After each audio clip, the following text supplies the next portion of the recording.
So here is your video to help you out with Chapter 2 of The Great Gatsby. You'll notice that Fitzgerald, like a lot of authors, tends to start with a location. Makes sense. You got to center the story with where you're at. So Chapter 2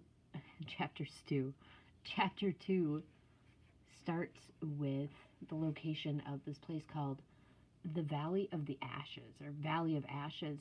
And this was a real place. So it's on the way to New York from Long Island, if I remember correctly. And it's just, essentially it's the poor part of town.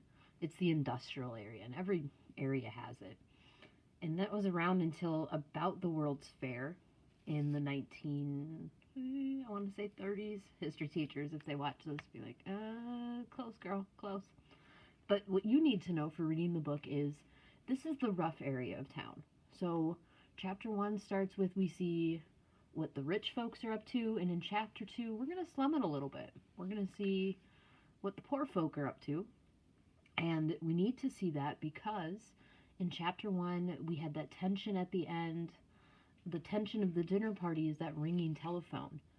Tom's supposed girlfriend in New York who keeps calling. Well, here we're going to see who is on the other line of that phone call, and it's his actual girlfriend, Myrtle, and we're going to meet her and see where she lives. But going back, the Chapter 2 in the Valley of Ashes, they describe what it's like, and it's very bleak, as you can imagine, from an industrial area. One thing that sometimes confuses kids is there's a billboard in this Valley of Ashes for, I'm trying to think of how the word for back then, an oculist, an optometrist now. And it's Dr. T.J. Eckelberg. So it's a faded billboard for this optometrist. I'll show you on Google search here some images of that other artists have used for this oculist. Now, typically when you're reading a book, your teacher's going to say, don't watch the movie. It's not the same as the book. It won't help you. You know, it'll ruin your quiz answers, yada, yada.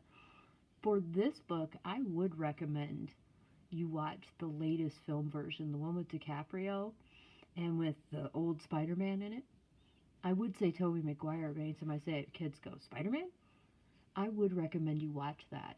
It's pretty close to the book, and it'll help you get the visuals. So if you get a chance or are able to, I would suggest you watch that, because it's really good with the visuals, and the director was a huge fan of the book and very faithful to it, I would say. I wouldn't watch it in place of the book, obviously, but to help you with your reading, absolutely. Watch the movie, it'll help you out. So Tom and, in Chapter 2, Tom and Nick are going through this Valley of Ashes. They're taking the train. And you saw in Chapter 1 that Tom is a very aggressive person. Tom and Nick are on the train, and Tom just insists that Nick meets his mistress. He just won't take no for an answer. In fact, and I want to point out some vocabulary here that might be new to you. You can figure it out by inferring, but I just want to point it out because it'll come up, this word again before. Right here on page 27, it says, I think he'd tanked up a good deal at luncheon, and his determination to have my company bordered on violence. Tanked up is a term you're going to see a couple times in this book, and it means drunk. Tom got drunk at lunch and became determined to have his new friend Nick see his gal and his secret life with this mistress in New York. So most of Chapter 2 is going to be describing his secret life that he has with this mistress in New York, and one of the things you get to decide as you read it is, what do I think about that? What do I think about the secret life? And I talked in Chapter 1 that one of the main themes of this book is the outsider looking in. Here we have Nick being the uncomfortable outsider looking in again. He's not the type of person to act that way, to have two women at once, you know, one that he's faithful to and one that doesn't know the other one is around. He's not that kind of guy.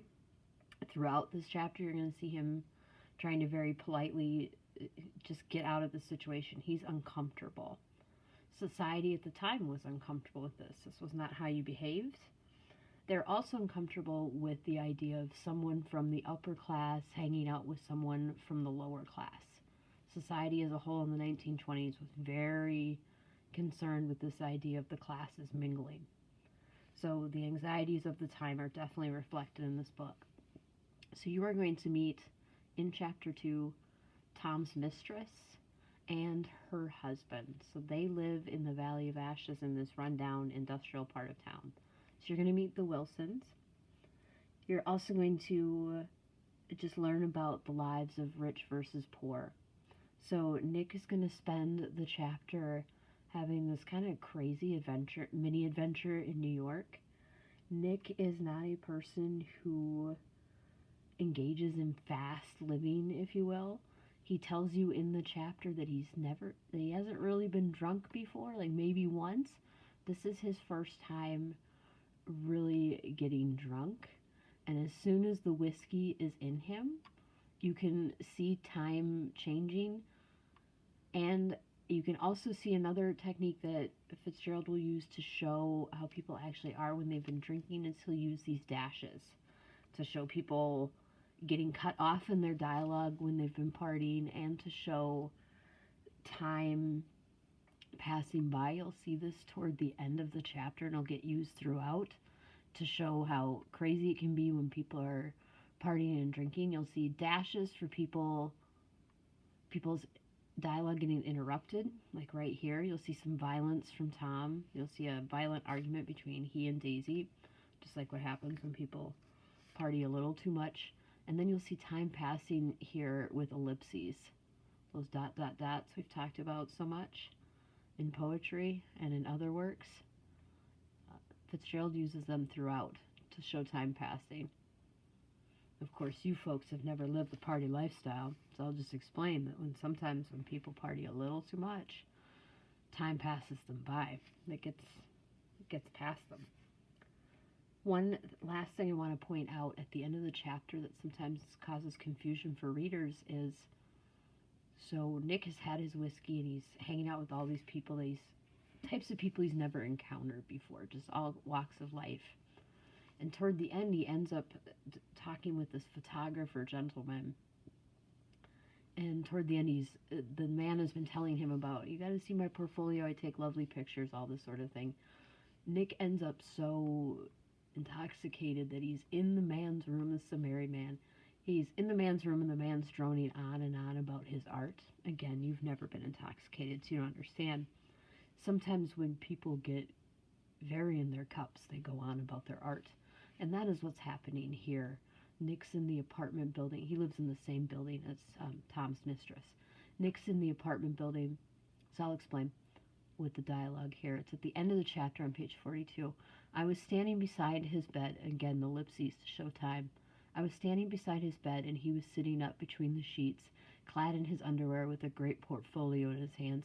And here he's just reading off Beauty and the Beast, Loneliness. He's reading off the portfolio. Then I was lying half asleep in the cold lower level of the Pennsylvania station. Some people have read that and interpreted it as a gay scene. I wouldn't read it that way.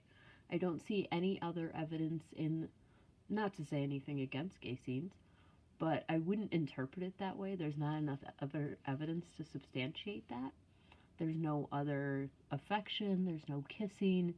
This is just a drunken moment where the photographer is already at his home in bed rambling about, you gotta read my portfolio, and Nick's just kind of standing there. Again, the outsider looking in, Nick's just kind of politely standing there like, yes, that's great, I need to go home.